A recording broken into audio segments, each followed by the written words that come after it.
નમસ્કાર. આપણને ક્યારે હેલ્થ રિપોર્ટ મળે ત્યારે એમાં લખેલા આંકડા જોઈને થોડુંક કન્ફ્યુઝન થાય છે ખરું ને? ખાસ કરીને કેલ્શિયમ રિપોર્ટ. તો આજે આપણે એ જ સમજવાના છીએ કે આ રિપોર્ટ ખરેખર શું કહે છે. ચાલો એકદમ સરળ ભાષામાં સમજીએ. અવારનવાર સાંધામાં દુખાવો થવો કે પછી સ્નાયુઓમાં કમજોરી લાગવી આવું ઘણા લોકો સાથે થતું હોય છે અને આપણે એને બસ સામાન્ય થાક માનીને ઇગ્નોર કરી દઈએ છીએ. પણ વિચારવા જેવી વાત એ છે કે શું આ ખરેખર ફક્ત થાક જ છે કે પછી આની પાછળ કોઈ બીજું મોટું કારણ જવાબદાર હોઈ શકે? તો જુઓ, આને માત્ર થાક ગણવાની ભૂલ ન કરવી જોઈએ. આ આપણા શરીરમાં કોઈ ઊંડા અસંતુલનનો એક ઇશારો પણ હોઈ શકે છે. અને આ ઇશારો શેનો છે ખબર છે? આપણા લોહીમાં કેલ્શિયમના લેવલનો. હા, સાંભળીને કદાચ નવાઈ લાગશે, પણ આ સાંધાનો દુખાવો અને સ્નાયુઓની નબળાઈ જેવી એકદમ સામાન્ય લાગતી તકલીફો એ સીધી રીતે બ્લડમાં કેલ્શિયમના લેવલ સાથે જોડાયેલી હોઈ શકે છે. ચાલો આ કનેક્શનને થોડું ઊંડાણથી સમજીએ. તો જેવું આપણે કેલ્શિયમ નામ સાંભળીએ એટલે તરત જ મગજમાં શું આવે? હાડકાં, બરાબર ને?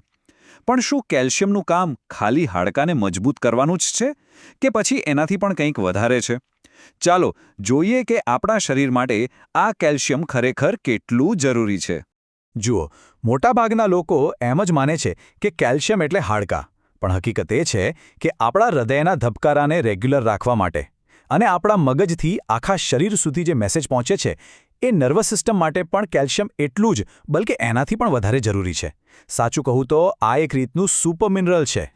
અને એટલે જ શરીરમાં કેલ્શિયમનું લેવલ જો સહેજ પણ ઉપર નીચે થાય ને તો એની અસર ખૂબ ગંભીર હોઈ શકે છે.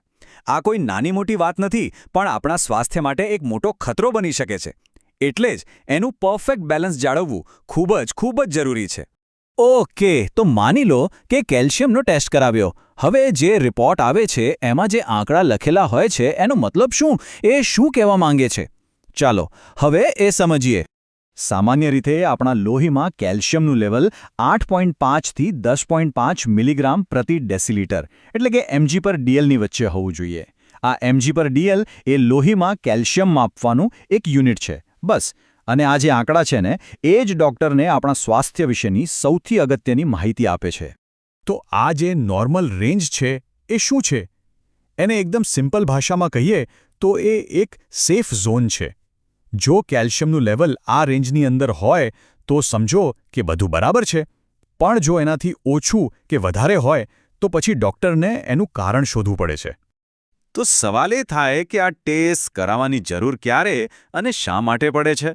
ચાલો એના મુખ્ય કારણો પર એક નજર નાખીએ. જુઓ, શરીરમાં કેલ્શિયમનું લેવલ ગડબડ થવા પાછળ મોટાભાગે બે મુખ્ય કારણો હોય છે. પહેલું છે વિટામિન ડીની ઉણપ. હવે વિટામિન ડી શું કરે? એ એક ચાવી જેવું છે. એ આપણા આંતરડા માટે કેલ્શિયમ એબ્ઝોર્બ કરવાનો એટલે કે શોષવાનો દરવાજો ખોલે છે. જો વિટામિન ડી જ ન હોય તો આપણે ગમે તેટલું કેલ્શિયમવાળો ખોરાક ખાઈએ એ શરીરમાં જશે જ નહીં. અને બીજું કારણ છે કિડનીની સમસ્યા. કિડની આપણા શરીરના ફિલ્ટર જેવું કામ કરે છે. જો એ જ બરાબર કામ ન કરે તો કેલ્શિયમનું બેલેન્સ ખોરવાઈ જાય છે. તો આખી પ્રોસેસ કંઈક આ રીતે ચાલે છે. સૌથી પહેલાં શરીરમાં કોઈ મૂળભૂત સમસ્યા શરૂ થાય, જેમ કે વિટામિન ડીની ઉણપ. એના લીધે કેલ્શિયમના લેવલમાં ગડબડ થાય છે. અને છેલ્લે આ ગડબડનું સાચું કારણ શું છે એ જાણવા માટે એક સચોટ લેબ ટેસ્ટ કરાવવો એકદમ જરૂરી બની જાય છે.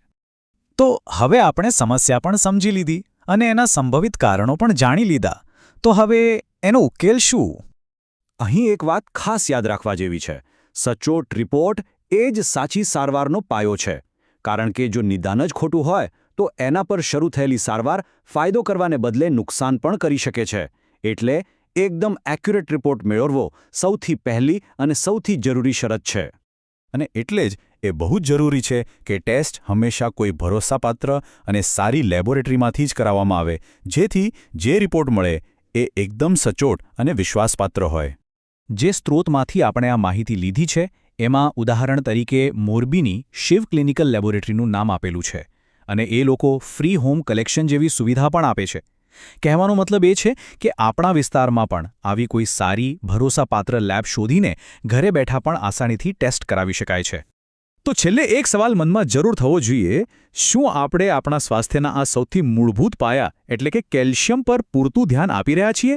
કારણ કે યાદ રાખજો, જો પાયો જ મજબૂત નહીં હોય તો સ્વાસ્થ્યની ઇમારત ક્યારેય મજબૂત બની શકે નહીં.